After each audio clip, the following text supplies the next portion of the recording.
Diagnostic సెంటర్కి వెళ్ళి test చేయించుకుంటే రిజల్ట్ వస్తుందంతే. జాతకం దగ్గరికి వెళ్ళి తెలుసుకుంటే ఉందా లేదా చెబుతుంది తప్పితే ఉన్నదాన్ని మార్చలేము, లేని దాన్ని తీసుకురాలేము.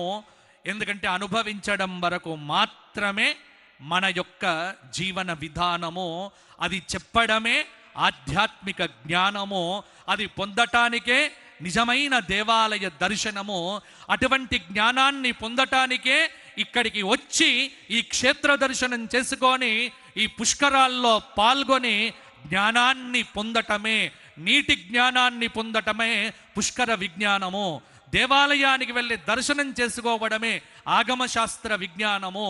అందుకే అక్కడ పనిచేసే అర్చకుడి దగ్గర నుండి ప్రతి ఒక్క సామాన్యుడి దాకా అఖిలాండ కోటి బ్రహ్మాండ నాయకుడైనటువంటి భగవన్ దర్శనాన్ని అహరహము అనుభూతి పొందుతూ ఎవడైతే సేవ చేస్తాడో అతడి పేరు మాత్రమే మనం చెప్పుకుంటాము. భగవద్ దర్శనం దొరకదు.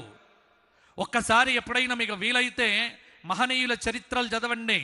టైం బాగా దొరుకుతుంది చాలామందికి. మాకు టైం